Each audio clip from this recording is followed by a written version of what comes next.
অনেক জালেমের ইতিহাস হয়তো জুলুমের সময় লেখা হয়নি, কিন্তু জালেম বিদায় নেওয়ার পরে জুলুমের ইতিহাস লেখা হয়েছে।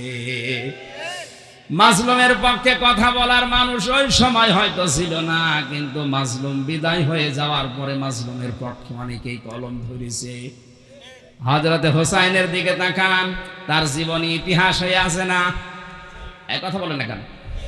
কিন্তু মাজলুমের এই ইতিহাস কারবালা, এটা কি ওই সময় কোন লেখক লিখতে পেরেছিল? পারে না। লিখতে পারা দূরের কথা, হোসাইনের নাম বললেই তারা সবাই করে ফেলতো ইয়াজিদ। অথচ ইতিহাস কিন্তু আছে।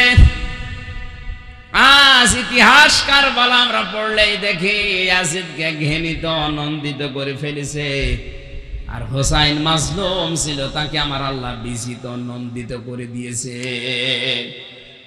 ইয়াজিদটা এখন গালি হয়ে গেছে, কেউ ইয়াজিদার নাম রাখে? বলেন বলেন, এখানে একটা মানুষের নাম ইয়াজিদ আছে? নেই।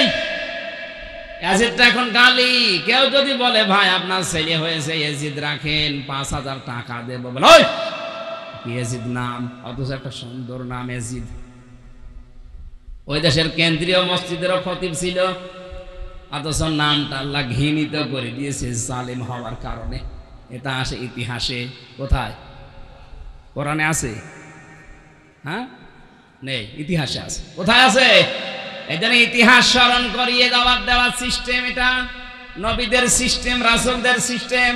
আজ যারা নবীওয়ালা কাজ করছেন, কই আপনাকে তো আমি ইতিহাসের শিক্ষা নিয়ে দাওয়াত দিতে দেখি না। ইতিহাসের শিক্ষা নিয়ে দাওয়াত দিলেই তো সমস্যা হয়ে যাচ্ছে। আমরা তো ইতিহাসগুলো স্মরণ করিয়ে দেখায় যে জালেম হলে কিন্তু এই অবস্থা হয়। জালেম ছিল আবু জেহেলের বাড়ি এখন ইন্টারন্যাশনাল পায়খানা বানিয়ে দিয়েছে আল্লাহ।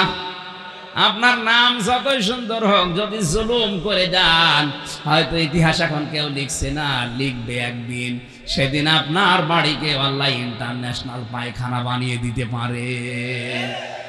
ইয়াজিদের নাম যদি না রাখে, আপনার নাম রাখবে না কেউ। ওটা নামকে আল্লাহ ঘৃণিত বানিয়ে দেবে, গালি বানিয়ে দেবে। ইতিহাস থেকে শিক্ষা নেওয়া দরকার আমাদের। ফেরাউনের নাম শুনলে মানুষ গালি দেয়, অথচ তার জীবনী আমি তাফসিরে ফি জিলালিল কোরআনে পড়ে দেখেছি, লোকটা অত খারাপ ছিল না। ওকে খারাপ বানানোর পেছনে সবচাইতে বড় ভূমিকা পালন করেছে ওর বন্ধু হামান টাক। কে? শুধু হামান বললেন কেন? টাক না, টাক যারা তারা আবার মন খারাপ করেন না। এই লোকটা খালি ফসলাতো। সেই ছোটবেলা থেকে ওর পেছনে লেগে থাকতে থাকতে ওর মা বাবার অবাধ্য বানিয়েছে এই বন্ধু। কথা ছেড়ে লিখেছেন, শেষ পর্যন্ত বাড়ি থেকে বের করার পেছনে এই বন্ধু দায়ী। বিভিন্ন মানুষের ফসল আদি নষ্ট করা, কলা চুরি করা, বেল চুরি করা, যে মানুষের গাছের ফল পেড়ে খাওয়া, চুরি করা, এ অভ্যাস এই বন্ধুর কাছ থেকে এই লোক শিখেছিল। মানুষের বিভিন্ন বিচার আদি দিতে ওর মা বাবার কাছে। একটা সন্তান, নাম তার আসওয়াদ, ওর নাম ফেরাউন না। ওই দেশে যারা দেশের রাষ্ট্রপতি হয় তাদের নামই হয়ে যায় ফেরাউন। আমাদের দেশে যিনি রাষ্ট্রপতি আছে তার নাম কি? রাষ্ট্রপতি নাম কি? শাহাবুদ্দিন। অথচ যে পদে আছে পদের নাম কি? ওই দেশে মিশরে যেই দায়িত্বে থাকে তার নামই হয়ে যায় ফেরাউন। ওর আসল নাম ছিল আসওয়াদ। বিভিন্ন নাম আমি পেয়েছি তাফসিরে।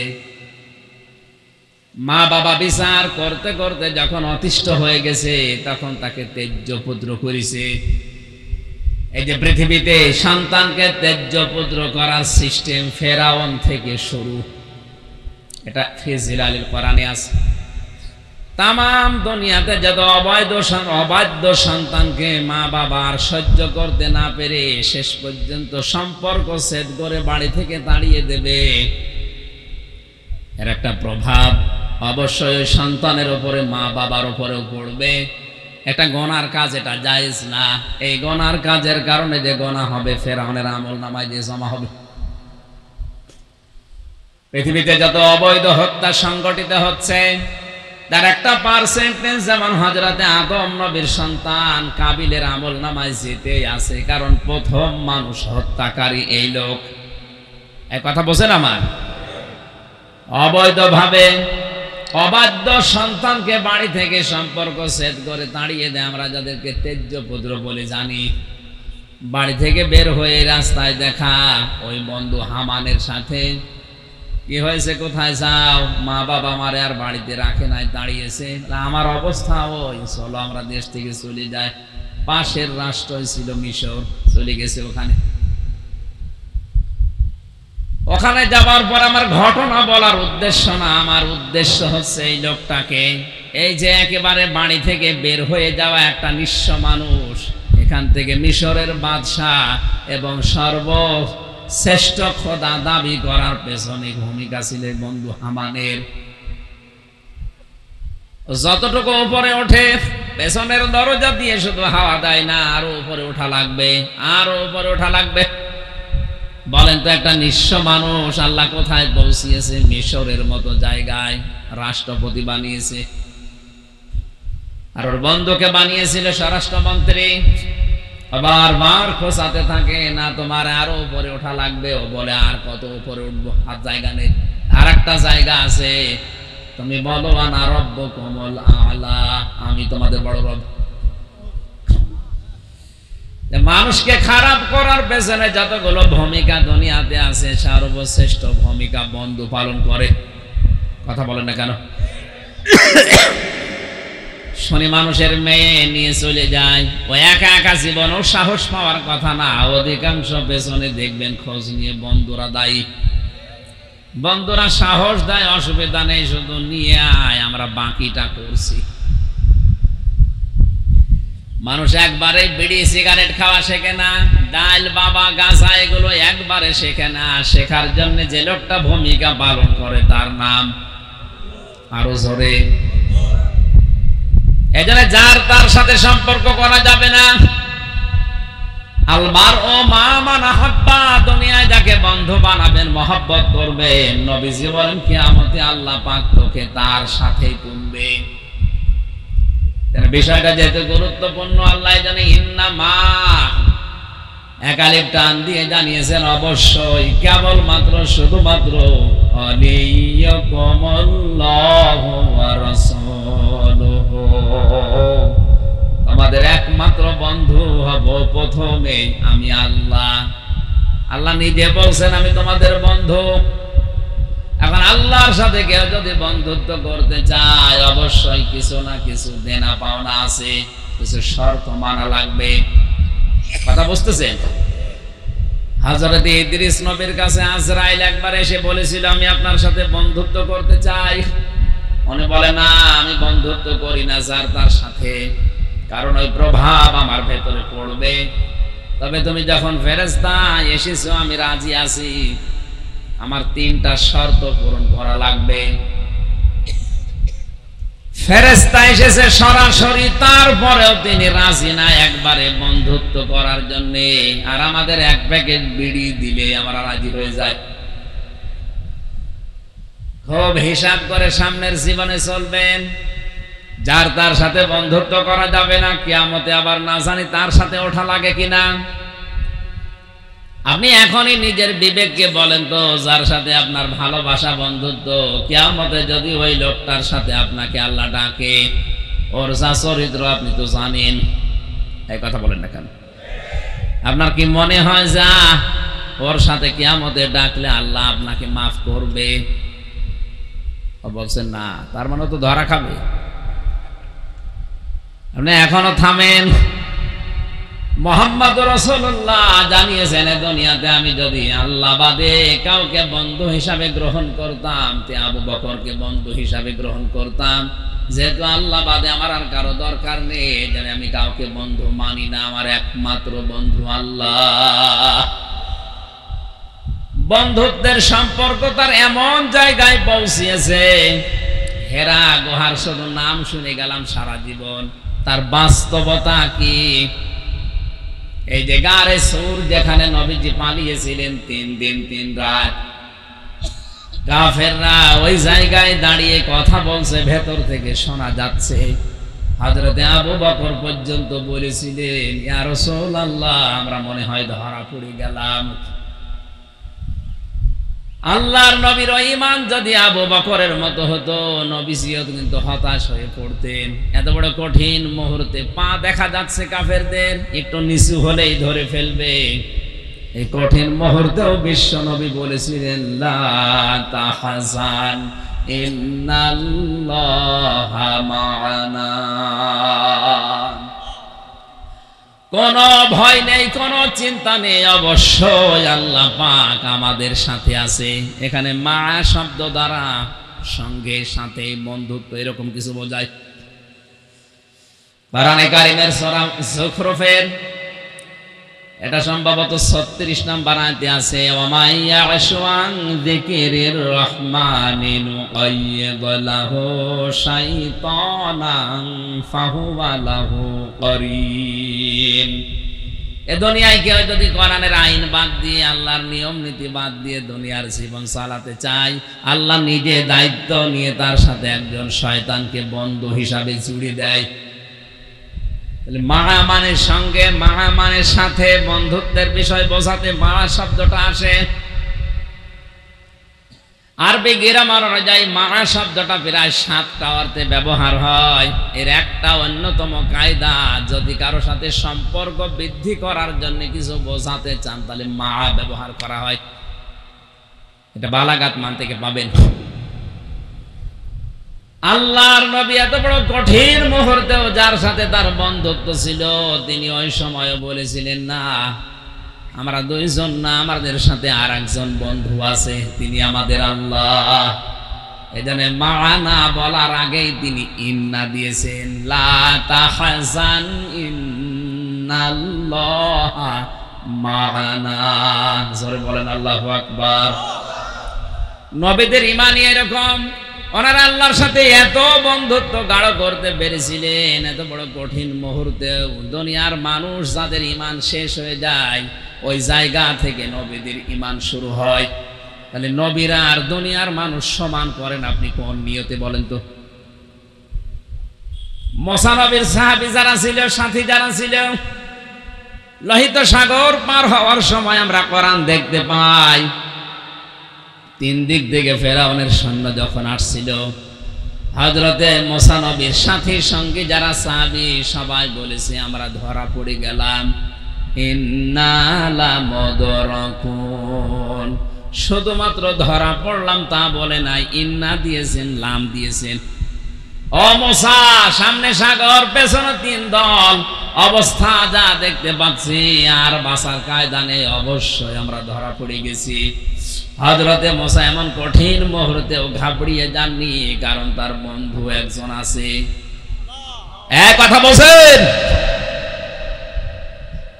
হযরতে মুসা আলাইহিস সালাম ওই কঠিন মুহূর্তেও তিনি যেহেতু আল্লাহর সাথে বন্ধুত্ব করেছেন, কালিমুল্লাহ কথা বলতেন আল্লাহর সাথে, ডাক দিয়ে বলে, আমার সাহাবীরা, আমার সঙ্গে সাথীরা, ক্বালা কাল্লা ইন্না মাইয়া রাব্বি সায়াহদিন। কোরআনের এক একটি শব্দ আমার মনে হয় তামাম দুনিয়ার চাইতে ভারী। আলেম যারা আছে বুঝবেন, আপনি তাকান তো। হযরতে মুসা নবী এই কঠিন মুহূর্তেও তিনি সরাসরি বলতেন না, ভয় পেও না, আল্লাহ আছে, বলেন নাই। তিনি গ্যারান্টি দিলেন প্রথমে, ক্বালা কাল্লা, কখনোই না, ইন্না মাইয়া রাব্বি। এই যে মা বলছিলাম না, অবশ্যই আমার রব আমাদের সাথে আছেন। শুধু সাথে আছেন তা না, সায়াহদিন, অতি শীঘ্রই তিনি আমাদের পথ দেখাবেন।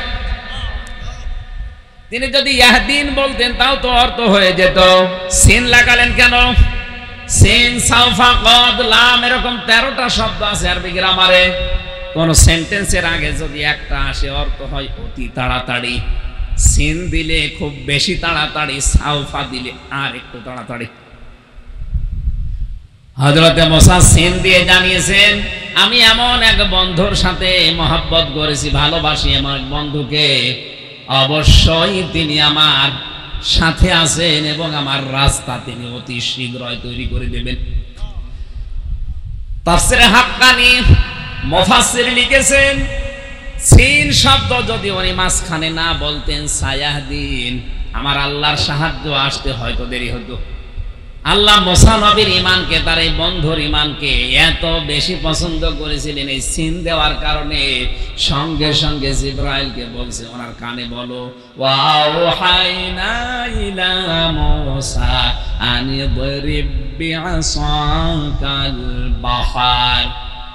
হে নবী মুসা, আপনার বন্ধু আমাকে পাঠিয়েছে, আপনার হাতে যে 8 লাঠি আছে এই লাঠিটা দিয়ে শুধু সামনে দরিয়ায় আঘাত করেন, বাকি যা করার আল্লাহ নিজে করবে। ফানফালাকা ফাকানা কুল্লু ফিরকিন কাতাউদিল আসিম ওয়া আসলাফনা সাম্মাল আখরিন।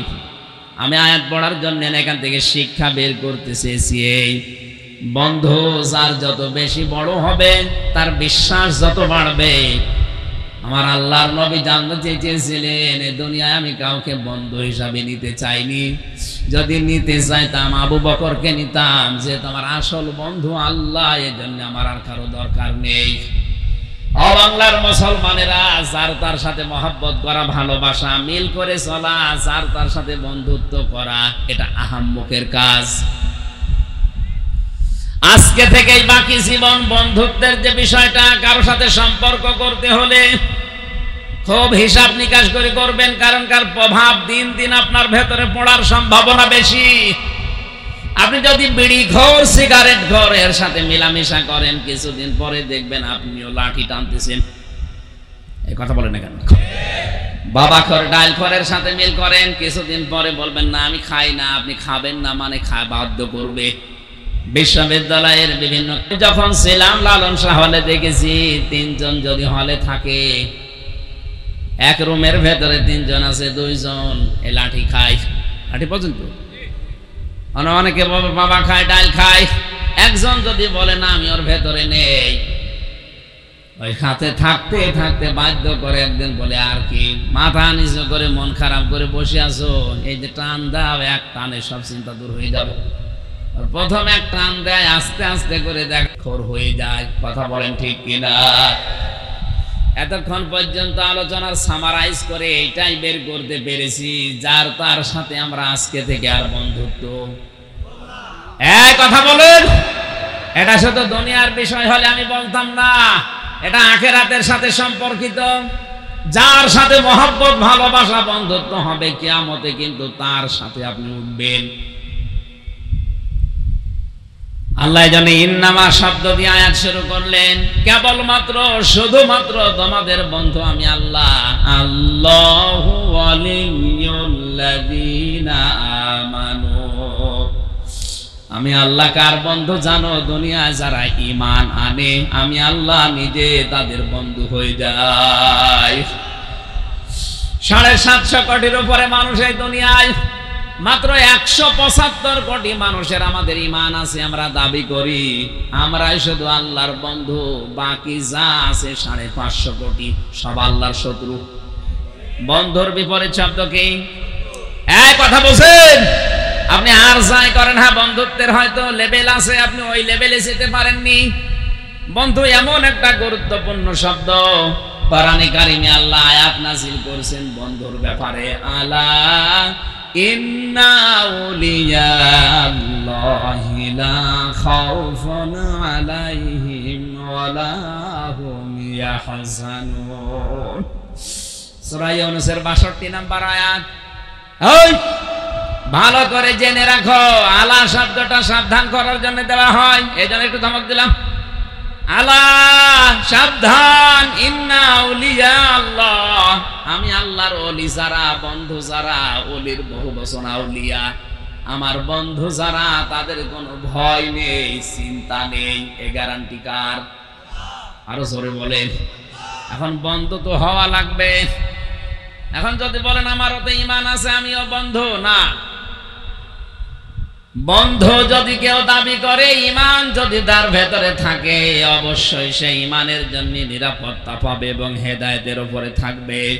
আল্লাযীনা আমানু ওয়া লাম ইয়ালবিসু ঈমানাহুম বিযুলমিন ঈমানিহিম বিযুলমিন উলাইকা লাহুমুল আমনু ওয়া হুম মুহতাদুন।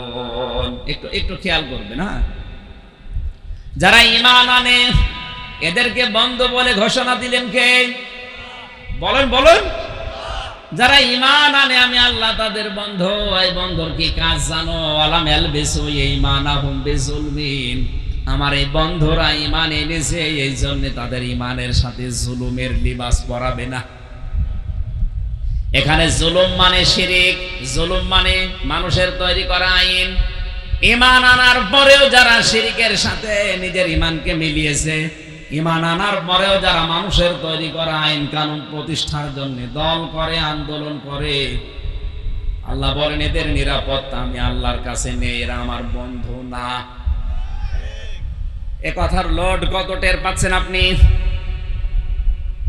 বিজুলমিন শব্দের দ্বারা ব্যাখ্যায় আমি পেয়েছি তাফসীরে ইবনে কাসিরে, কোন মানুষ যদি বলে আমার ঈমান আছে, আমি ঈমানদার, অবশ্যই ওই মানুষ তার ঈমানের সাথে জুলুমের লিবাস পরিধান করাবে না। জুলুম মানে সবচাইতে বড় জুলুম দুনিয়ায় শিরিক করা। বড় জুলুম কি? আরো জোরে বলেন বলেন। শিরিক কাকে বলে? না না, আল্লাহ যেটা পারে ওইটা অন্য কেউ পারে এই বিশ্বাস করার নাম। এই জবান খোলেন। আল্লাহ যেটা পারে ওইটা অন্য কেউ পারে বিশ্বাস করার নাম। মন থেকে জবাব দেবেন এই পৃথিবী চালাতে যে আইন লাগে এটা দিতে পারে শুধুমাত্র কে? এটা আমি বানালাম নাকি? ইয়াকুলুনা হাল্লানা মিনাল আমরি মিন শাইইন, সূরা আলে ইমরান 164 না 54 নাম্বার আয়াতের মাঝের অংশে আছে। এটা 4 নাম্বার পারার 9 নাম্বার পৃষ্ঠা 3 নাম্বার লাইনে পাবেন। আল্লাহ পাক বলেন, হে নবী, ওরা জিজ্ঞাসা করে যে দুনিয়া তৈরি করেছে, এই দুনিয়া চালাতে তো আইন লাগে, এই আইন তৈরি করার ক্ষমতা আমাদের আছে? আপনি বলছেন মানে? আল্লাহ নিজে পরের আয়াতে জবাব দিচ্ছে, কুল ইন্নাল আমরা কুল্লাহু লিল্লাহ। হে নবী, আপনি দুনিয়ার মানুষকে এই কথা বলেন যে আইন তৈরি করার একমাত্র ক্ষমতা কার? আরো জোরে। সুতরাং আল্লাহর এই ক্ষমতা যারা নিজের হাতে তুলে নিয়েছে, আপনি বলেন তো এই মানুষগুলো তাদের ঈমানের সাথে এই জুলুমকে একসাথে করে আল্লাহর সাথে শিরিক করছে কিনা? এজন্য আল্লাহর তৈরি করা আইন থাকার পরেও যারা নিজের আইন তৈরি করে ব্যক্তি, পরিবার, সমাজ, রাষ্ট্র চালাতে চায়, আর এর জন্য যারা দল করে, আন্দোলন করে, যারা মিছিল মিটিং করে, সময় দেয়, টাকা দেয়, সবগুলো মুশরিক। কথার অর্থ আপনি বুঝবেন না আমি জানি, কারণ আপনি যদি বুঝেও থাকেন না বোঝার ভান করবেন, আপনি মনে করবেন বুঝে ফেললেই তো সমস্যা, পরে বুঝবো। এক ছেলে শুধু ফুল তোলে বাগানের মালিকের ছেলে যে বলছে, চাচা আপনার ছেলে খালি আমার বাগানের ফুল ছেড়ে আপনি একটু নিষেধ করতে পারেন না? চাচা বলছে, ভাতিজা নিষেধ করে করবো কি, ওর মাথা একটু খারাপ, এই কারণে ফুল ছেড়ে, অন্য কিছু না। ভাতিজা বলছে, চাচা ওর মাথা যদি খারাপ হবে, আমার বাগানের পাশে তো আপনার বাগান, আমার বাগানের ফুল প্রতিদিন ছেড়েতে, আপনার বাগানের ফুল তো ছেড়ে না। চাচা বলতে, ভাতিজা ওর মাথা খারাপ, অত খারাপ না। বাংলা ভাষায় সহজ কথা বললাম, শিরিক কি বুঝেছেন আমি জানি, কিন্তু না বোঝার ভান করে আছেন। বুঝলে আপনি আর ফুল ছিঁড়তে পারবেন না। আমি আবার রিপিট করছি, ঈমান আনলে আপনি আল্লাহর বন্ধু। বন্ধু হতে হলে ঈমানের সাথে কোনদিন আপনি শিরিকের, জুলুমের, মানুষের তৈরি করা আইনকে লেবাস পরাতে পারবেন না। তাহলে আল্লাহর পক্ষ থেকে আপনি নিরাপত্তার বাইরে চলে যাবেন। পরের শব্দ এইটা, উলাইকা লাহুমুল আমনু, যারা তাদের ঈমানের সাথে এই লেবাস পরাবে না, শিরিকের, জুলুমের, কুফরের, মানুষের তৈরি করা আইনের, এই মানুষগুলোকে আমি আল্লাহ বলছি এরা নিরাপত্তা পেয়ে গেছে এবং এরাই হেদায়েত প্রাপ্ত। জোরে বলেন সুবহানাল্লাহ। এই জন্য বন্ধুর অনেক বড় দায়িত্ব আছে। আল্লাহ যেহেতু আমাদের বন্ধু, এই জন্য আল্লাহর দায়িত্ব আমাদের উপরে কি, আর আমরা যেহেতু আল্লাহর বন্ধুত্ব এখন স্বীকার করব, আমাদেরও দায়িত্ব আছে না নেই? আমি কি বোঝাতে পারছি কথা? আল্লাহ যদি আমার বন্ধু হয়, আল্লাহর দায়িত্ব কি বলেন তো? না না, সূরা বাকারা 3 নম্বর পারা 2 নম্বর পৃষ্ঠার 1 নম্বর লাইনের 257 নম্বর আয়াত এটা। আল্লাহ বলেন, ঈমান যারা আনে আমি আল্লাহ তাদের বন্ধু হয়ে যাই। আমি যদি কারোর সাথে বন্ধুত্ব করি, আমার একটা দায়িত্ব পড়ে যায়। কি জানো? ইউখরিজুহুম মিনাজ যুলুমাতি ইলান নূর। আমি আল্লাহ নিজে তাদেরকে অন্ধকার থেকে বের করে আলোর দিকে নিয়ে যাই। এখানে অন্ধকার মানে রাতের অন্ধকার না, পানির নিচের অন্ধকার না। এখানে অন্ধকার মানে মানুষের তৈরি করা নিয়ম নীতি। এই কথা বলছেন? তাম দুনিয়া যারা চালাচ্ছে আজ মানুষের নিয়ম নীতি দিয়ে, এই জন্য 24 ঘন্টা তাম দুনিয়া আতঙ্কে আছে। জেলখানার উপরে লেখা আছে এটা সংশোধনাগার। কে বলেছে সংশোধনাগার? একদিন জেলার যে দেখি বলছে একজনকে, আরে বেটা, গাঁজা খাওয়ার জন্যই তোরে পুলিশে ধরে এই জেলে দিয়েছে, আর গাঁজার গাছ লাগিয়েছে জেলের ভেতরে।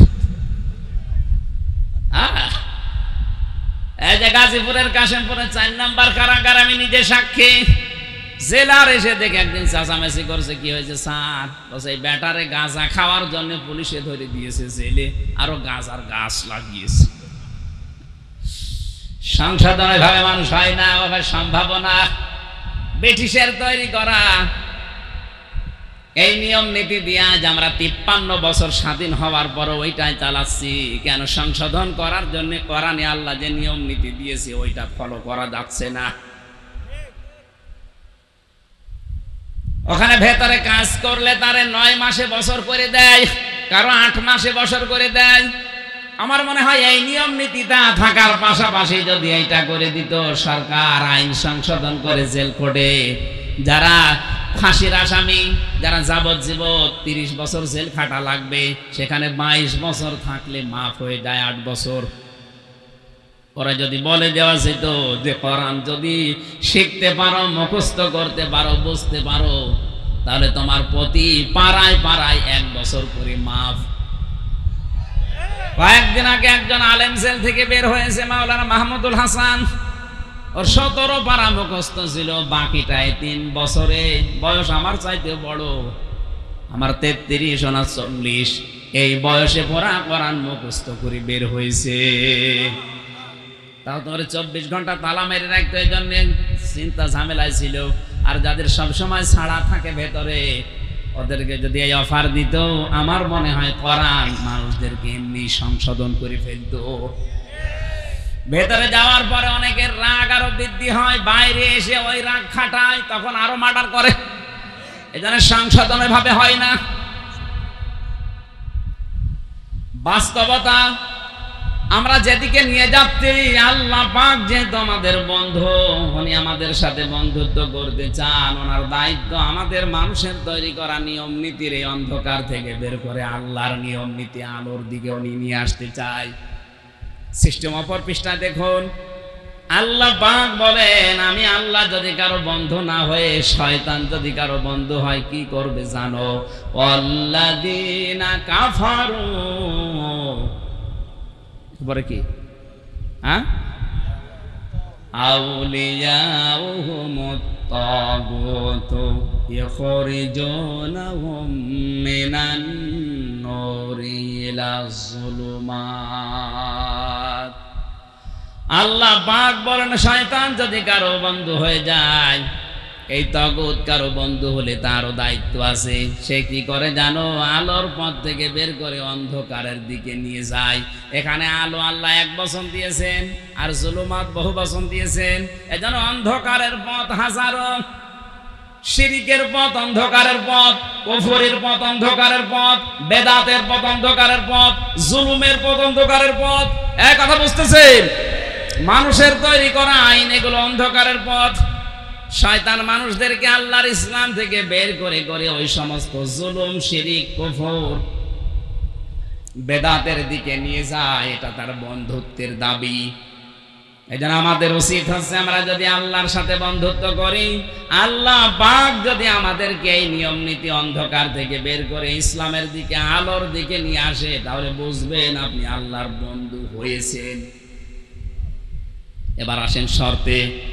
কোন মানুষ যদি আল্লাহর বন্ধুত্বের দাবি করে, তাকে 4টা শর্ত দুনিয়ায় পূরণ করা লাগবে। কয়টা? আরো জোরে। 1 নম্বরে আল্লাহ যে চিঠি পাঠিয়েছেন বন্ধুত্ব করার জন্য, চিঠি তারে পড়া লাগবে। রমজান কোরআন নাজিলের মাস, এই চিঠি পাওয়ার মাস। আজকে থেকে সিদ্ধান্ত নিয়ে বাড়ি যাবেন, যতদিন আমি এই চিঠি শুদ্ধ করে না পড়তে পারবো ততদিন আমার কোনো দম নেই। কথা বুঝতেছেন? রমজান মাস এসেছে, চলে যাবে। আজকে 6 রোজা চলছে, দেখতে দেখতে আর 24টা দিন পার হয়ে গেলে বছরে মাস আবার 1 বছর পরে ঘুরে আসতেও পারে, আপনার কাছে নাও আসতে পারে। কিন্তু আপনি যদি এখন সিদ্ধান্ত নিয়ে যান যে আমি আল্লাহর সাথে বন্ধুত্ব করতে চাই, আর আল্লাহ তার বন্ধুত্বের প্রথম শর্ত দিয়েছে যে তার এই চিঠি শুদ্ধ করে পড়া লাগবে, আমি যেভাবেই হোক এটা শুদ্ধ করে পড়বই, এই নিয়ত যদি লেগে পড়েন, আলিফ বা তাসা পড়েন, আপনি অসুবিধা নেই। এই অবস্থায় পড়তে পড়তে যদি মারা যান, আপনি তালেবে ইলম হয়ে মরবেন, আপনার কোনো হিসাব নেই। তালেবে ইলম শুধু 8 বছর 10 বছরের বাচ্চাদেরই বলা হয় না, এ মুরব্বিও তালেবে ইলম হতে পারে। কোরআন শেখার জন্য যে যখন থেকে আরম্ভ করবে, ওইটাই তালেবে ইলম। ওইটা কি? এলেম তলবকারী ছাত্র। সুতরাং ওই অবস্থায় যদি তালবে এলেম কেউ মারা যায়, তার পেছনের অপরাধ কিন্তু ওই মুহূর্তে আল্লাহ মাফ করে দেয়। এই সুযোগটা আমরা কাজে লাগাতে পারি কিনা? শুধু আল্লাহর এই চিঠি বন্ধুত্বের শর্ত পূরণে পড়লে হবে না, এটাকে বুঝতে হবে। বাংলাদেশ সহ আজ বিশ্বের দিকে তাকান। আজকে আমি একটা আলোচনায় ছিলাম ঢাকা কাঁটাবনে, অনেক গুরুত্বপূর্ণ 2টা পয়েন্ট আমার মনে পড়ছে। আজ ইহুদিরা মাত্র 60 লাখের মতো ফিলিস্তিনে, ইসরায়েলে, অথচ তামাম দুনিয়ার 750 কোটি মানুষ শাসন করছে। 60 লাখ মানুষ। মানুষ তো তারা বেশি না, কিন্তু 2টা কাজ তাদের বেশি। 1 নম্বরে তাদের পড়াশোনা, 2 নম্বরে তাদের ত্যাগ শ্রম। ওদের লেখাপড়ার সিস্টেম সব জায়গায়, এবং ওদের ত্যাগ ওদের শ্রম তা এত বেশি। এই 2টা জিনিস ওদের সাথে আছে, এই জন্য তামাম দুনিয়া তাদের হাতের নিচে। আমাদের মুসলমান আমরা কম না, পৃথিবীর এখন আমরা 2য় সারিতে আছি। তামাম দুনিয়ায় সবচাইতে বেশি মানুষ বাস করে খ্রিস্টান ধর্মে, এরপরে আছি আমরা। অথচ তামাম দুনিয়ায় আমরা 2য় থাকার পরও শুধু মায়ের খাচ্ছি। কথা বলে ঠিক কিনা? আমাদের মায়ের খাওয়ার পেছনে কারণ 1 নম্বরে আমাদের পড়াশোনা নেই। কি নেই? বলেন বলেন। কোরআনের প্রথম শব্দ নামাজ পড়ো, রোজা রাখো, হজ করো, যাকাত দাও না। আগে প্রথম শব্দ আল্লাহ বলেছেন ইকরা, পড়ো। আজ আমাদের পড়াশোনা নেই, জন্য এই দেশে অনেকে অনেক ভাবে আমাদেরকে বোকা বানিয়ে ধোঁকা দিয়ে ব্যবসা করে খাচ্ছে। আপনি যদি পড়াশোনা করে বুঝতে পারতেন, আমার মনে হয় আপনাকে দিয়ে কেউ পিটিয়েও শিরিক করাতে পারতো না। আজ হাজারো মাজারে যে শিরিক গুলো হচ্ছে, অধিকাংশ গুলোই না জানার কারণে। এই জন্য এটা আগে শুধু পড়লে হবে না, এটা বুঝতে হবে আমাদের। এই রমজানে শুরু থেকে শেষ পর্যন্ত একটা বোঝার সিস্টেম চালু করেন যে আমি বুঝতে চাই। প্রতিদিন 1 পারা করে মাতৃভাষায় অর্থগুলো শেষ করেন। 30 দিনে শেষ হয়ে গেলে দেখবেন আপনাকে দিয়ে আর কেউ শিরিক করাতে পারবে না। আমি গ্যারান্টি দিচ্ছি। আপনি করেন না কেন? আপনি নিজেই যখন বুঝে ফেলবেন না আমার ভাষা মনে পড়ছে, এই আয়াত তো এই সম্পর্কে আছে, এটা তো শিরিক, আল্লাহ বাদে অন্য কারো নামে জিকির করা শিরিক, আমি এই শিরিকে নেই, তাহলে দেশের 48,000 দরবারের 48,000ই প্রায় বন্ধ হয়ে যাওয়ার কথা। কারণ অধিকাংশ দরবারে দেখেন আল্লাহর নামের পাশাপাশি জিকির হয় অন্য কারো নামে, এমনকি অনেকে আল্লাহর নামকে খণ্ডিত করে ডাকে। আর এটা তো কোরআন বলছে জায়েজ নেই। ওয়ালিল্লাহিল আসমাউল হুসনা ফাদউহু বিহা ওয়াদারুল্লাযীনা ইলহিদুনা ফি আসমাই। আল্লাহর বহু সুন্দর নাম আছে, ডাকো তাকে, কিন্তু সাবধান, আল্লাহর নাম খণ্ডিত করে, এলহাদ করে, উল্টা পাল্টা করে, কাটছাঁট করে ডাকবা না। সুতরাং যারা ইয়ালি বাবা, শালি বাবা, দয়াল বাবা, পাগলা বাবা, আগলা বাবা করে ডাকছে, ওর তো একেবারেই মাইনাস। আর যারা আল্লাহর নামকে খণ্ডিত করে ডাকছে, হো হো, এটাও মাইনাস। এক কথা বলেন না কেন? যারা আল্লাহর কালেমাকে ভাগ করে ইল্লাল্লাহ ইল্লাল্লাহ বলে ডাকছে, তারাও মাইনাস হয়ে যাবে। কারণ এলহাদ শব্দের শাব্দিক অর্থ হচ্ছে উলট পালট করা। কে আপনাকে পারমিশন দিয়েছে আল্লাহর এই কালেমাকে ভাগ করার? বলেন। কোরআনে আল্লাহ তাই দিয়েছেন, লা ইলাহা ইল্লাল্লাহ, শুধু লা ইলাহা, লা ইলাহা, এতটুকু আল্লাহ কোরআনে বলতে পারতেন না? আপনার বানানো যুক্তি, খোড়া যুক্তি আমরা মানি না। আপনি দেখাবেন রসুলের 63 বছরের জীবনে এরকম ছিল কিনা? এক কথা বলেন না কেন? একটা হাদিস আপনি, একটা আয়াত আপনি কোরআন থেকে নিয়ে আসতে পারবেন যে পড়া জীবনে নবীজি এরকম জিকির কোনোদিন করেছে? নবীজি যেটা করে না, কোন কারণে আপনি এটা বানিয়ে মানুষের ভেতরে ইবাদত করে চালাচ্ছেন? বলেন। বানানো দলিল যদি আপনি বানান যে অমাই ইয়াগফিরুয যুনুবা ইল্লাল্লাহ, এই যে কোরআনে আছে ইল্লাল্লাহ, এই জন্য আমি বলছি, আরে বেটা, এটা ইস্তেফহাম, এটা প্রশ্নবোধক চিহ্ন, ইন্টারোগেটিভ সেন্টেন্স। এটা আল্লাহ পাক বলতে চাচ্ছেন সূরা আলে ইমরানের আয়াতে যে অমাই ইয়াগফিরুয যুনুবা ইল্লাল্লাহ, আমি আল্লাহ বাদে গুনাহ মাফ করার কেউ আছে কি? আরে ভাই, এটা প্রশ্ন করছে আল্লাহ, কেউ কি আছে আমি আল্লাহ বাদে গুনাহ মাফ করার? আর ও বলছে না, এই যে ইল্লাল্লাহ পাওয়া গেছে, এই জন্য আমরা করছি। ওয়াল্লা ইয়ালামু মান ফিস সামাওয়াতি ওয়াল আরদিল গায়বা ইল্লাল্লাহ, এটা সূরা কাসাসের ভেতরে আছে, নামলের ভেতরে আছে, 20 নাম্বার পারার 1ম নাম্বার পৃষ্ঠার 13 নাম্বার লাইনে আছে। আল্লাহ পাক বলেন, নবী আপনি বলেন, আসমান জমিনে আমি আল্লাহ বাদে কেউ গায়েব জানে কি? এটা ইন্টারোগেটিভ সেন্টেন্স। এই শব্দ জুড়ে নিয়ে কেউ যদি বলেন এই তো পাওয়া গেছে, এই এখন থেকে শুরু করো। আপনি এই জন্য বলছেন পুরো কোরআনটা একবার পড়েন, আপনাকে কেউ ধোঁকা দিয়ে বোকা বানিয়ে ইবাদত করাতে পারবে না, আপনি নিজেই বুঝে ফেলবেন না এত বানানো। কারণ আল্লাহর নামের সাথে কোনো এলহাদ চলবে না, কাটছাঁট। এই কথা বুঝতেছেন? আপনি শুধু সুবহান সুবহান বলতে পারেন না, বলা লাগবে সুবহানাল্লাহ। শুধু আলহামদ আলহামদ বলতে পারবেন না, যদি জিকির করতে চান বলা লাগবে আলহামদুলিল্লাহ। শুধু আকবার আকবার হবে না, আল্লাহু আকবার বলা লাগবে। এই কথা বুঝতেছেন? শুধু লা ইলাহা লা ইলাহা হবে না, বলা লাগবে লা ইলাহা ইল্লাল্লাহ।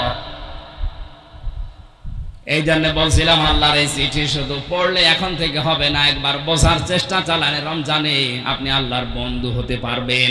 3 নাম্বার, এটা বুঝলেই হবে না, এটা নিজে যতটুকু বুঝবেন প্র্যাকটিক্যাল লাইফে ততটুকু মিলাবেন। আজ বাংলাদেশে কোরআন কম মানুষ পড়ছে না।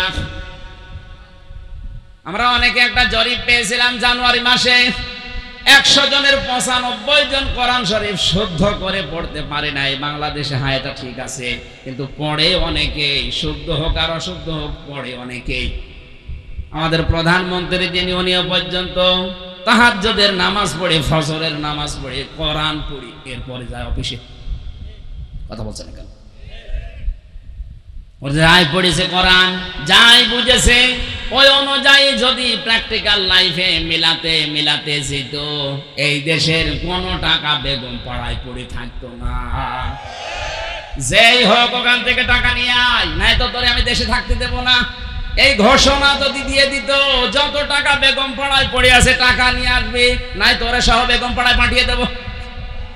টাকাগুলো আসলে এই দেশের হাজার হাজার মানুষের কর্মসংস্থান তৈরি হতো। কথা বলছেন না? এটা আমাদের প্র্যাকটিক্যাল লাইফে আজ সেট নেই, এই জন্য আমরা হতাশায় আছি। 4 নাম্বারটা একটু ঝামেলা, এই জন্য এটা আমি বাদ দিয়ে দিলাম। না বলেন, বলে আমি মায়ের খাই না, আমি ওর ভেতরে নেই।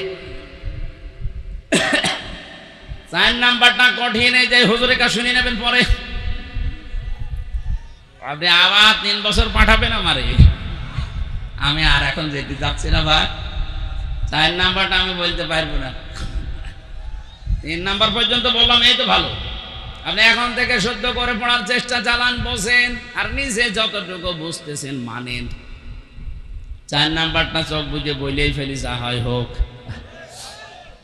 আল্লাহর নবী বলেন, আল্লাহকে যদি বন্ধু হিসাবে পেতে চাও, তুমি যতটুকু জানো ওটা যেন অন্য কেউ মানে, এই পরিবেশ তৈরি করে দাও।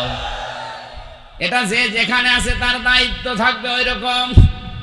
আপনি শুধু নিজে মানবেন হবে না, আপনি যেন মানুষ মানতে পারে সেই পরিবেশ করে দেবেন। বাংলার 18 কোটি মানুষ মানতে পারে এই পরিবেশ একজন তৈরি করে দিতে পারে, তিনি আমাদের। কথা বলেন না কেন? এই জন্য আল্লাহ ওনার নামে একটা আলাদা আয়াত দিয়েছেন। এখন যদি বলেন হাসিনা নামে কোন আয়াত বলেন? আছে কি? আমি কি বানানে বলছি, বানিয়ে বলছি?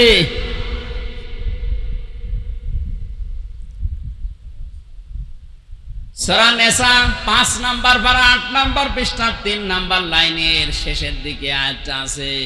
আমাদের প্রধানমন্ত্রীর নামই আল্লাহ ধরেছে, আমি ধরতে পারলাম না। আল্লাহ পাক বলেন, আমাইয়ুতিইল্লাহা ওয়ার রাসূল ফাউলাইকা মা'আল্লাযীনা আন'আমাল্লাহু আলাইহিম মিনান নাবিয়্যিনা ওয়াস-সিদ্দীকিনা ওয়াশ-শুহাদা'i ওয়াস-সালিহিন ওয়া হাসানা উলাইকা রাফীকা। আল্লাহ ওনার নামে একটা আয়াত দিয়েছেন, সূরা হাজর 41 নাম্বার আয়াত। আল্লাযীনা ইম্মাক্কান্নাহুম ফিল আরদি আকামুস সালাতা ওয়া আতাবুজ যাকাত ইলা আখিরি আয়াত। আল্লাহ পাক বলেন, আমি যাকে ক্ষমতার চেয়ারে বসাবো তার 4টা কাজ হবে। ক্ষমতায় যেই প্রথম নাম্বার এসে নামাজের বিল পাস করে দেবে, এই দায়িত্ব আমির হামজার। এক কথা বলুন, এই দায়িত্ব এই সভাপতির। কার? যিনি দায়িত্বে আছে মেন জায়গায় তার। আল্লাহ তার নাম ধরে বলেছেন, আল্লাযীনা ইম্মাক্কান্নাহুম ফিল আরদ। ক্ষমতার চেয়ারে যেই লোকটা বসবে তার প্রথম দায়িত্ব নামাজের বিল আনা। বাংলাদেশে চুরি, ডাকাতি, ছিনতাই, রাহাজানি, ধর্ষণ বন্ধ করার জন্য একটা বিধানই যথেষ্ট, নামাজ। এটা কায়েম করে দেন, এমনি বন্ধ হয়ে যাবে এগুলো, আমি গ্যারান্টি দিচ্ছি। কোরআনের দিকে তাকিয়ে, ইন্নাস সালাতা তানহা আনিল ফাহশাই ওয়াল মুনকার, অবশ্যই নামাজ নামাজিকে অশ্লীল ফাহিশা কাজ থেকে বিরত রাখবে। শুধু রাখবে বলেননি আল্লাহ, ইন্না দিয়েছেন রাখবে। আল্লাহর গ্যারান্টি মিথ্যা? আমরা তো মিথ্যা বাসছি, কারণ আমি তো নামাজ পড়ি না। এই জন্য ছিনতাই বন্ধ হয় না, এই জন্য চুরি ডাকাতি বন্ধ হয় না, ধর্ষণ বন্ধ হয় না। এগুলো বন্ধ করার জন্য নামাজ দরকার আছে না নেই? যতদিন রাষ্ট্রীয়ভাবে নামাজ কায়েম না হয়, মুসলিম হিসাবে আমার নিজের ফরজ দায়িত্ব মনে করে আজরাইল যতদিন না আসে ফরজ নামাজ আমরা ছেড়ে দেব না। এই পারবেন এটা? কিয়ামতে যত প্রশ্ন করা হবে সর্বপ্রথম কিন্তু এই প্রশ্ন আগে, আউয়ালু মা ইউহাসাবু বিহিল আবদু ইয়াউমাল কিয়ামাতিস সালাহ। কিয়ামতে সর্বপ্রথম প্রশ্ন হবে বান্দা নামাজ পড়তে কিনা বল। যারা নামাজ পড়েন না কি জবাব দেবেন আপনি? অথচ আয়াত নাযিল হওয়ার পর, এই হাদিস বলার পর সাহাবায়ে কেরামের ভেতরে আমল করার এত স্পৃহা দেখা দিয়েছে। হযরতে আব্দুল্লাহ আনসারী রাদিয়াল্লাহু তাআলা আনহুর জীবনীতে পেয়েছি, উনি মসজিদে যেতেন সবার পেছনে, আসতেন সবার আগে। হযরত ওমর একবার নালিশ দিলেন, ইয়া রাসূলুল্লাহ, এই লোকটা আসে সবার পেছনে চলে যায়, আপনার সালাম ফেরানো হতে হতে মনে হয় মুনাফিক। নবীজি বললেন, আন্দাজে ধারণা করা যাবে না, চলো দেখি। বাড়িতে গেলেন, সালাম দেওয়ার পরে 3 বারের পরে তিনি বের হয়ে আসলেন। ডাক দিয়ে বলে, আব্দুল্লাহ, তুমি জানো আমি নবী যদি কারো উপরে নারাজ হয়ে যায়, মহান আল্লাহ তার উপরে নারাজ হয়ে যায়। তোমার বাড়ির সামনে এসে আমি 3 বার ডাক দিলাম, এত দেরি করলে কেন আসতে? হযরতে আব্দুল্লাহ বলে, ইয়া রাসূলুল্লাহ, আপনার মুখে আমি শুনেছি কিয়ামতে নাকি সর্বপ্রথম আল্লাহ নামাজের হিসাব নেবেন। আমার স্বামী স্ত্রীর মাত্র একটাই পোশাক আছে নামাজ পড়ার মতো, সতর ঢেকে নামাজ পড়ার মতো একটাই পোশাক আছে, বাকি যা আছে ওগুলো দিয়ে নামাজ আদায় করা যায় না। এই জন্য এই যে ঝোপড়ির মতো গর্ত মতো দেখেন, অল্প কিছু কাপড় পরি আমার স্ত্রীকে ওখানে রেখে চলে যায়, জলদি করে জামাতে নামাজ ধরি, কারণ জামাতে নামাজ পড়লে 27 বার নামাজ পড়ার সওয়াব পাওয়া যায়। তাড়াতাড়ি নামাজ শেষ করে আমার চিন্তা আসে আমি আপনার বয়ান শুনি, কথা শুনি, কিন্তু যখনই মনে হয় যে না আমি একা না, আমার স্ত্রীকেও জাহান্নাম থেকে বাঁচানো লাগবে, তাড়াতাড়ি করে নামাজ শেষ করে সালাম ফিরিয়ে আমি দিয়ে দৌড় বাড়িতে এসে ওই গর্তের ভেতরে ছোট পোশাক পরে আমি বসে থাকি, স্ত্রী আমার নামাজে দাঁড়ায়। আমি কোরআনের আয়াত জানি, ও আনফুসাকুম ওয়া আহলিকুম নার, ওহে যারা ঈমানের দাবি করো, নিজেকে জাহান্নাম থেকে যেমন বাঁচাবে তোমার আহল পরিবারদেরকেও বাঁচাও। এখানে একটা কথা আছে, শুধু নিজে বাঁচা জাহান্নাম থেকে ফরজ, নিজে বাঁচা বলেন না কেন, আর স্ত্রী পরিবার সন্তানাদি যারা আছে তাদের বাঁচানো ফরজ, তাদের বাঁচানোর চেষ্টা যেটা করবেন ওই চেষ্টাটা ফরজ। তারা যদি না বাঁচতে চায় তাহলে আপনার দায়িত্ব নেই, কিন্তু চেষ্টা করা এটা ফরজ আপনার জন্য। আপনি নামাজের কথা, রোজার কথা, পর্দার কথা স্ত্রীকে বললেন, যদি আপনার হুকুম মতো না চলে তখন আপনার আর দায়িত্ব নেই, কিন্তু আপনাকে চেষ্টা করা লাগবে। চেষ্টা যে সমস্ত ধরনগুলো আছে, 7 বছরে নামাজের আদেশ দাও, 10 বছরে নামাজ পড়তে বলো, 12 বছরে নামাজ না পড়লে পিটিয়ে বের করে দাও, 15 বছরে নামাজ আদায় না করলে ওর সাথে সম্পর্ক ত্যাগ করো, এরকম কঠিন সিস্টেমগুলো যদি আপনি পালন করতে পারেন, আমার কথা বুঝতেছেন? শুধু আমরা মনে করছি না দায়িত্ব তো ভালো করলো না, আমি করবো কিনা, যে ধাপগুলো আছে ধাপগুলো আগে মেনে নেন। স্ত্রীর ক্ষেত্রে ওই রকম 4 কারণে বউ পিটানো জায়েজ আছে। এটা আবার কেটে সেটে বাদ দিয়ে বললো না যে হুজুর বউ পিটানোর পক্ষে কথা বলিস, এমনি ঝামেলা আছে, মহিলার বদদুয়া করে। স্ত্রীর গায়ে হাত তোলা জায়েজ আছে 4টা কারণে। যদি কেউ ফরজ নামাজ না পড়ে বউ, তাহলে পিটিয়ে হলেও নামাজ পড়ানো লাগবে। ফরজ নামাজ বউ পড়ে না, এই জন্য পিটিয়েছেন, কয়দিন হাত তোলেন তো,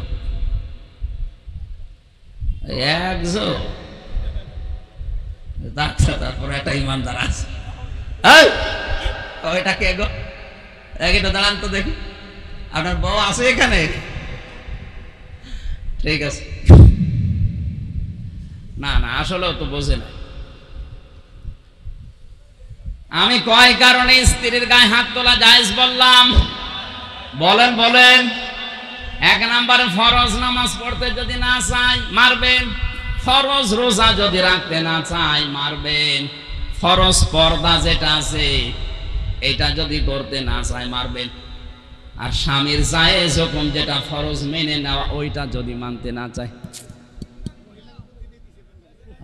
মহিলারা বন্ধ করে দিয়েছে। একটু তাড়াতাড়ি করেন নাকি শেষ করে দেব? এখানে মাদ্রাসা কোথায়? হ্যাঁ, এখানে তো কিছুই লেখেননি, আমি তো মনে করছি যুবকদের আয়াত তো শেষ করা দরকার। কি হলো ঝামেলা দেখছি, ওখানে একজন বসে থাকতে পারে না।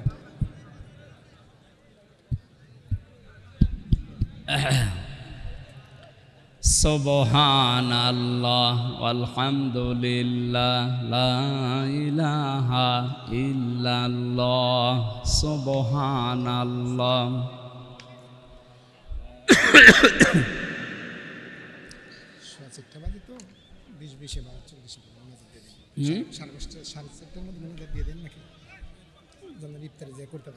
এটাই তো হয় না। সুবহানাল্লাহ আলহামদুলিল্লাহ 4:30টায় নামাজ না? 5:45টায় নামাজ, 4:30টায় আমরা মুনাজাত করি। সুবহানাল্লাহ আলহামদুলিল্লাহ লা ইলাহা। ছেলে বসো, মুনাজাতের পরে উঠবা। মুরব্বি দাদা না, মুরব্বি মানুষ চলে যা, ওর বউটিকে থাকার আর কোনো দরকার নেই। যুবক মানুষ উঠবেন না, মুরব্বি মানুষ চলে যা। আমার ভাইরা, এই যে 4 কারণের কথা বলছিলাম, এই 4 কারণের ভেতরে যদি আপনি পান, পেটাবেন, মারবেন, কিন্তু 4 জায়গায় মারা জায়েজ নেই। স্ত্রী লোকের মাথায় মারা জায়েজ নেই, মুখে মারা জায়েজ নেই, বুকে মারা জায়েজ নেই, পিঠে মারা জায়েজ নেই। মারা যাবে মাথা থেকে পা পর্যন্ত, লাঠি হবে কোদালের আষাঢ়ি, 1 বিঘত পরিমাণে লাঠি, মেসাকের মতো, তাও নিজের হাত দিয়ে ধরা লাগবে। অনেকে কায়দা করে পিলাস দিয়ে ধরে বড় করে মারে। তার মানে স্ত্রীর গায়ে হাত তোলা ঠিক না, এটা ইতর মানুষের কাজ। সংসার যদি না টিকতে মনে বলে বা না টেকে, আপনি গায়ে হাত তুলবেন না, বাদ দিয়ে দেন। কথা বুঝতেছে? বউ মারে যারা, ওগুলো ইতর। কি মেয়ে লোক অন্তত এবার খুশি যে আমাদের গায়ে আর হাত তোলার। আমার স্ত্রীকে বাঁচাতে হবে জাহান্নাম থেকে, এই কারণে তাকে নামাজে দাঁড় করিয়েছি। এসে আপনি যখন ডাক দিচ্ছিলেন, আমার স্ত্রীর প্রথম রাকাত চলছিল, নামাজের অবস্থায় আমি তাকে ডাকবো কি করে? দ্বিতীয়বার ডাক দিয়েছেন, তৃতীয়বার ডাক দিয়েছেন। স্ত্রী দাঁড়াতাড়ি নামাজ শেষ করে ওই গর্তের ভেতরে ছোট পোশাক পরে বসেছে। আমি ওই যে পোশাকটা নিয়ে আপনার সামনে চলে এসেছি। হে নবী, যদি বেয়াদবি হয় আমারে মাফ করে দেন। বিশ্ব নবী আমার কেঁদে ফেললেন, ডাক দিয়ে বলে, সাহাবীরা কি মনে করছিলে তোমরা? আর এর অবস্থা কোন জায়গায় পৌঁছিয়েছে? একটাই মাত্র পোশাক ছিল নামাজের মতো স্বামী স্ত্রীর, এরপরও জামাতে ফরজ নামাজ আমার সাহাবী ছেড়ে দেয়নি। নবীজি তাকিয়ে দেখলেন উঠানের উপর একটা বাচ্চা বাঁধা, চেন দিয়ে, শিকল দিয়ে, দড়ি দিয়ে, রশি দিয়ে বেঁধে রেখেছে, ছোট্ট বাচ্চা। আল্লাহর নবী বললেন, আব্দুল্লাহ আনসারী, তোমার কথা শুনে আমি খুশি হয়েছি, কিন্তু এ কি করেছো? এতটুকু বাচ্চা বেঁধে রেখেছো, তুমি এত নিষ্ঠুর কেন? সাহাবী বলে, হে রাসূল, আমার স্ত্রী তো ছোট পোশাক পরে বাইরে আসতে পারে না, ওই পোশাকটা নিয়ে আমি কর্মজীবনে যাই খাদ্যের সন্ধানে, খাবারের জন্যে। আমার ছোট্ট সন্তান, এ বাড়ির ভেতরে যে একটা বাঁকা খেজুর গাছ, ওই যে বাঁকা খেজুর ওখান থেকে পড়ে, ওটা ইহুদির বাগান থেকে বাঁকা হয়ে এসেছে, পাকা পাকা খেজুর ওখান থেকে পড়ে। আমার সন্তান না বলে হয়তো খেয়ে ফেলতে পারো, তো ছোট মানুষ বোঝে না। আমি মুসলমান দাবি করি, আপনার মুখে শুনেছি, লা ইয়াদখুলুল জান্নাতা জাসাদুন গুযিয়া বিল হারাম। ওই শরীর জান্নাতে যাবে না যেটা হারাম দ্বারা লালিত পালিত হয়। আমার সন্তান হারাম জিনিস খেয়ে শরীর বানাবে, ও তো জাহান্নামে যাবে। ওকেও বাঁচানো আমার দায়িত্ব। এই জন্য কষ্ট হলেও যতক্ষণ বাইরে থাকি ওরে শিকল দিয়ে বেঁধে রাখি। আমার মনে হয় এরকম মানুষ মুসলমান এখন আমাদের দেশে ভরি ভরি। কোথায় আছে আল্লাহর বিধান আমাদের সামনে? এজন্য আমাদের এখান থেকে শিক্ষা নেওয়া লাগবে। কোন মানুষ যদি আল্লাহর বিধানকে গুরুত্ব না দেয়, আল্লাহ নিজে তার দায়িত্ব ছেড়ে দেয়। আপনি আল্লাহর বন্ধু দাবি করছেন, অথচ আল্লাহর বিধানগুলো মানুষ যেন মানতে পারে সেই ব্যবস্থা করে দিতে পারেন না। আল্লাহর কসম, আপনি 14 বার হজ করে আসলেও আল্লাহর বন্ধু হতে পারেননি। 2 নম্বরে আমাদের বন্ধু হবে, আল্লাহ বলছেন রসুল কে, রসুলকে বন্ধু পাওয়ার আবার 4টা শর্ত আছে। সূরা বাকারা আছে 129 নম্বর আয়াত, 151 নম্বর আয়াত, সূরা আলে ইমরান 164 নম্বর আয়াত, সূরা জুমায় 2 নম্বর আয়াত। কোরআনে আল্লাহ 4 জায়গায় আয়াতটা দিয়েছেন যে রসুলকে কেউ যদি বন্ধু হিসাবে পেতে চায়, এই 4 দফা কর্মসূচি দুনিয়ায় পালন করা লাগবে। 1 নম্বরে ইয়াতলু আলাইহিম আয়াতিহি, রসুলের 1 নম্বর কাজ ছিল তিনি আয়াত তেলাওয়াত করে মানুষকে শোনাতেন। আয়াত মানে শুধু কোরআনের আয়াত না, আয়াত মানে নিদর্শন, আয়াত মানে বলেন বলেন ইতিহাস। এটা আয়াত। ইতিহাস কার আয়াত? আল্লাহ পাক বলেন আল্লাহ আসরি, ইতিহাসের কসম। আমরা অনেকেই মনে করি আসর মানে শুধু আসরের নামাজের কসম, না, ইতিহাসের কসম। কারণ ইতিহাস গোপন সাক্ষী, নীরব সাক্ষী হয়ে আছে। অনেক জালেমের ইতিহাস হয়তো জুলুমের সময় লেখা হয়নি, কিন্তু জালেম বিদায় নেওয়ার পরে জুলুমের ইতিহাস লেখা হয়েছে। মাজলুমের পক্ষে কথা বলার মানুষ ওই সময় হয়তো ছিল না, কিন্তু মাজলুম বিদায় হয়ে যাওয়ার পরে মাজলুমের পক্ষে অনেকেই কলম ধরেছে। হযরতে হোসাইনের দিকে তাকান, তার জীবনী ইতিহাস হয়ে আছে না? এই কথা বলেন না কেন? কিন্তু মাজলুমের এই ইতিহাস কারবালা, এটা কি ওই সময় কোন লেখক লিখতে পেরেছিল? পারে না। লিখতে পারা দূরের কথা, হোসাইনের নাম বললেই তারা সবাই করে ফেলতো ইয়াজিদ। অথচ ইতিহাস কিন্তু আছে।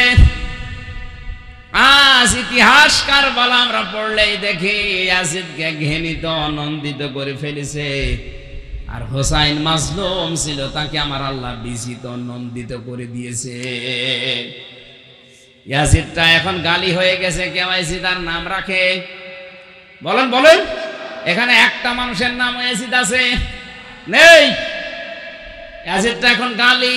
কেউ যদি বলে ভাই আপনার ছেলে হয়েছে ইয়াজিদ রাখেন, ৫,০০০ টাকা দেব, বলে ওই ইয়াজিদ নাম, অথচ একটা সুন্দর নাম ইয়াজিদ। ওই দেশের কেন্দ্রীয় মসজিদেরও খতিব ছিল, অথচ নামটা আল্লাহ ঘৃণিত করে দিয়েছে জালেম হওয়ার কারণে। এটা আসে ইতিহাসে। কোথায়? কোরআনে আছে? হ্যাঁ, নেই, ইতিহাসে আছে। কোথায় আছে? এখানে ইতিহাস স্মরণ করিয়ে দেওয়ার সিস্টেম, এটা নবীদের সিস্টেম, রাসূলদের সিস্টেম। আজ যারা নবীওয়ালা কাজ করছেন, কই আপনাকে তো আমি ইতিহাসের শিক্ষা নিয়ে দাওয়াত দিতে দেখি না। ইতিহাসের শিক্ষা নিয়ে দাওয়াত দিলেই তো সমস্যা হয়ে যাচ্ছে। আমরা তো ইতিহাসগুলো স্মরণ করিয়ে দেখায় যে জালেম হলে কিন্তু এই অবস্থা হয়। জালেম ছিল আবু জেহেলের বাড়ি, এখন ইন্টারন্যাশনাল পায়খানা বানিয়ে দিয়েছে আল্লাহ। আপনার নাম যতই সুন্দর হোক, যদি জুলুম করে যান, হয়তো ইতিহাস এখন কেউ লিখছে না, লিখবে একদিন। সেদিন আপনার বাড়িকে আল্লাহ ইন্টারন্যাশনাল পায়খানা বানিয়ে দিতে পারে। ইয়াজিদের নাম যদি না রাখে, আপনার নাম রাখবে না কেউ। ওটা নামকে আল্লাহ ঘৃণিত বানিয়ে দেবে, গালি বানিয়ে দেবে। ইতিহাস থেকে শিক্ষা নেওয়া দরকার আমাদের। আমি এখন বিস্তারিত বলতে পারছি না, সময়গুলো সংক্ষেপ করে আমি সামারাইজ করে ফেলছি। এই আয়াতগুলো 4টা আয়াত বললাম, আপনি বাড়িতে যে একটু বাংলাটা দেখে নিন তাফসীর সহ।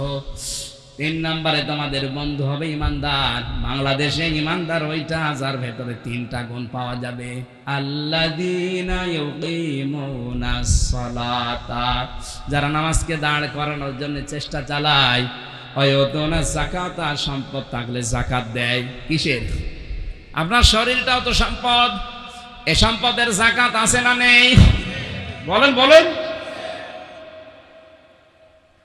আল্লাহর নবী বলেন, এই পৃথিবীর প্রতিটি জিনিসের যাকাত আছে। শরীরের যাকাত হচ্ছে রোজা রাখা। এই রমজান রোজা রাখার জন্য আল্লাহ দিয়েছে। হাতির মতো শরীর নিয়ে রোজা রাখেন, আর বলে হুজুর আমার গ্যাস। গ্যাস মানে রোজা রাখলে গ্যাস আর ভালো হয়। ফামান শাহিদা মিনকুমুশ শাহরা ফালিয়াসুমহু, দুনিয়ায় কেউ যদি রোজার মাস পায়, আল্লাহ পাক বলেন সে যেন অবশ্যই রোজা রাখে। এই নির্দেশ কার? সুতরাং যারা রোজা রেখেছেন আলহামদুলিল্লাহ, যারা রাখতে পারেন না আজকে থেকে শুরু করবেন। কারণ রমজানের একটা রোজা তামাম দুনিয়া সারা বছর রোজা করলেও পূরণ হবে না। প্রতিটি জিনিসের যাকাত হিসাব করে যারা দেয়, সম্পদের যাকাত এই যে এখন শুরু করছে অনেকে। এমন এমন চালাক মানুষও আছে, 7.5 ভরি সোনা হলে যাকাত দেওয়া লাগে। এই জন্য 7 ভরি কিনে আর হাফ ভরি কিনে না, বলে দরকার নেই। অন্যান্য সম্পদ আবার আলাদা আলাদা কিনে রেখেছে, 7 ভরি পর্যন্ত শেষ, 7.5 ভরি আমি জীবনও করবো না। অথচ যাকাতের যে সিস্টেমগুলো আছে, আপনার ব্যবসায়িক মাল, আপনার পরিবারের যে মাল আছে, ব্যাংকে যে টাকা পড়ে আছে, শুধু ব্যবহারিক জিনিসপত্র বাদ দিয়ে 1 বছরে খাইয়ে দে যদি 75,000 টাকার উপরে কারো কাছে টাকা থাকে, তার 100 টাকায় 2.5 টাকা যাকাত দেওয়া। কি? যারা এই যাকাত দেবে তারা হবে ইমানদারের বন্ধু। আর যাকাত আছে জরিমানা মনে করে অনেকে যাকাতকে। অহম রাকিউন, যারা রুকুকারীদের সাথে রুকু করে, তার মানে আল্লাহর বিধানকে সমাজে প্রতিষ্ঠা করার জন্য যারা ঐক্যবদ্ধ হয়। রুকু মানে শুধু এভাবে মাথা নত করা না, আল্লাহর বিধানকে রূপ দেওয়ার জন্য যারা ঐক্যবদ্ধ হচ্ছে এরাই রুকুকারী। এই তিনটা গুণ যাদের ভেতরে আছে এই মানুষগুলো হচ্ছে ঈমানদার, আর এদের সাথে বন্ধুত্ব করার নির্দেশ কার? এই আয়াতটা মেনে চলার তৌফিক আল্লাহ তুমি আমাদের দান করো, বলেন আমিন। সম্মানিত মা বোন যারা এসেছে, বিশ্বনবী মুহাম্মদ রাসূলুল্লাহ আপনাদেরকে মেরাজের রাত্রে জাহান্নামে দেখেছেন দুইটা কারণে। এক নম্বরে ওরা কথা লাগালাগি করে, তালাতালি করে বেশি, এর কথা ওর কাছে লাগিয়ে সম্পর্ক নষ্ট করে দেয়। আর দুই নম্বরে স্বামীর নাফরমানি করে, সারা জীবন ঠিক আছে, হঠাৎ একটা জিনিস কম হলে ফুটা দেয়। এরকম বউ আছে কার হাত তোলেন তো? যাকে একজন, আমার এই ওয়াজ করার দরকার নেই। সম্মানিত মা বোনেরা, আমি আশা করছি আমার এই ছোট্ট কথায় আপনি বুঝতে পেরেছেন জাহান্নামে যাওয়ার কারণ কি। এখন থেকে তালাতালি করার অভ্যাস বাদ দেবেন। দুনিয়া একদিকে যাক, আপনি তালাতালি করবেনও না, এ গীবত কারো কাছে শুনবেনও না। যেখানে গীবত শুরু হবে আস্তে করে উঠে চলে যাবেন, আর গীবত তো করাই যাবে না। দুই নম্বরে স্বামীর নাফরমানি না। আপনার স্বামী তো আর ফেরাউন না, এত বড় জানোয়ার মার্কা স্বামী দুনিয়ায় কারণে, তারপরও আসিয়া কোনোদিন স্বামীর নামে বরদোয়া দেয়নি। এই জন্য আল্লাহ নিজে তার জন্য জান্নাতে ঘর বানিয়েছে। আর আপনার স্বামী এত সুন্দর স্বামী পেয়েছে, এরপরও সারা জীবন মাথার ঘাম পায়ে ফেলে লোকটা চেষ্টা চালাচ্ছে সুখে রাখার জন্য। একটা শাড়ি কম হলে বাবা মা তুলে গালি দেয় আর বলে তোর ঘরে এসে জীবনে কিচ্ছু পেলাম না, তোর আমল লাখ লাখ নামাজ রোজা পর্দা সব শেষ। আল্লাহ মেয়েদের হেফাজত করো, বলেন আমিন। একজন মহিলাকে আল্লাহ নিজে সালাম দিয়েছেন জীবিত অবস্থায়, যার নাম খাদিজা। এ স্বামী ভক্তির কারণে আল্লাহ মেয়েদেরকে খাদিজা আসিয়ার মতো হওয়ার তৌফিক দাও, আমিন। এটা একটা মাদ্রাসা মনে হয় না?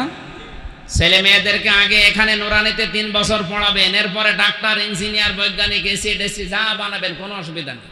আগে এখানে 3 বছর পড়িয়ে নেন, তাহলে ওই ছেলে কোনোদিন নেশাখোর হবে না, বাপ মাকে বৃদ্ধাশ্রমে রেখে আসবে না, আর জীবনে ও দুর্নীতিতে জড়াবে না। আমি গ্যারান্টি দিয়ে গেলাম আপনাকে। আপনি 3 বছর আগে পড়িয়ে নেন, এরপরে যেখানে দেবেন দেন। আল্লাহুম্মা আমিন।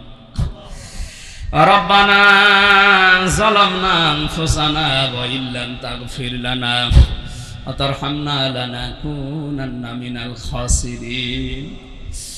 রব্বুল আলামিন, গাজীপুর কালিয়াকর এই গ্রামের দিকে তুমি তাকাও। হাজার হাজার বান্দা বান্দি দিনের বেলায় রমজানুল মোবারকে আসরের কবলে হাজারো কাজ বাদ দিয়ে কোরআন শোনার জন্য চাতক পাখির মতো এরা বসে আছে। এত আগ্রহ যাদের ভেতরে, আল্লাহ ওমরের মতো হেদায়েত দিয়ে দাও। সওয়াবগুলো তুমি যদি দিয়েই থাকো, আমাদেরকে কোটি গুণে বাড়িয়ে নবীর রওজায় পৌঁছিয়ে দাও। যত মানুষ মাটির নিচে আছে আল্লাহ এদের ক্ষমা করে দাও। মা বাপ যারা হারিয়েছে আল্লাহ মা বাপকে মাফ করে দাও।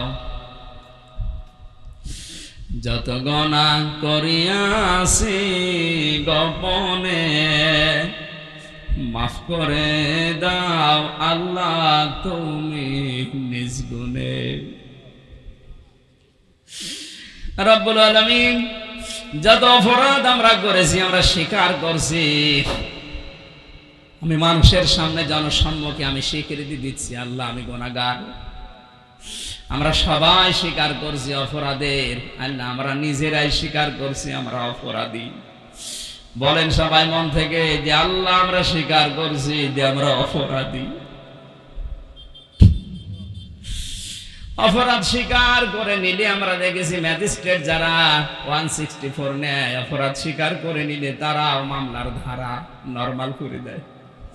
তুমি আমাদের মালিক, আমরা স্বীকার করছি, স্বীকৃতি দিচ্ছি তোমার কাছে, গোপনে না, একা একা না, জনসম্মুখে আমরা মন খুলে জবান ছেড়ে আমরা স্বীকার করে নিলাম আল্লাহ আমরা অপরাধী।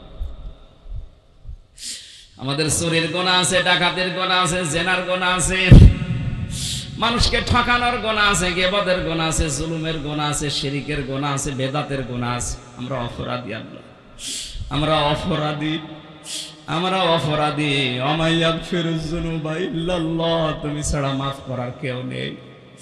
মেহেরবানি করে আজকে আমাদেরকে তুমি রমজানের ওসিলায় ক্ষমা করে দাও। তোমার হাবিব জানিয়েছে দুনিয়ায় যদি কারো গুনাহ গায়ে লেখা থাকতো মানুষ কুকুরের মতো তার ঘৃণা করত। যেভাবে গোপন রেখে দিয়েছে, আল্লাহ কিয়ামতে আমাদেরকে অপমান করো না।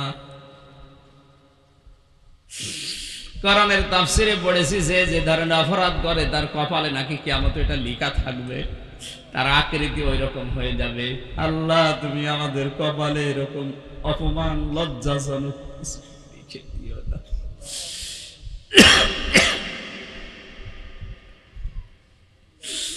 তুমি যদি মাফ না করো বান্দাকে, বলো তোমার বান্দা যাবে কার কাছে? এ মাহফিলের আয়োজন যারা করেছে, শোনার জন্য যারা এসেছে, নারী পুরুষকে কবুল করে নাও। রমজানুল মোবারকে একটা টাকা দিলে 70 টাকার সওয়াব পাওয়া যায়। যে যেভাবে এগিয়ে এসেছে, আল্লাহ তাদের দানকে ওইভাবে কবুল করে নাও। বাকি রোজাগুলো হক আদায় করে করার তৌফিক দাও। সন্তানাদি যাদের দিয়েছো তাদেরকে তুমি মানুষের মতো মানুষ বানাও। স্ত্রী স্বামীর ভেতরে মহব্বত পয়দা করে দাও। বাকি জীবনটা আমাদেরকে শিরিক বেদাত মুক্ত হয়ে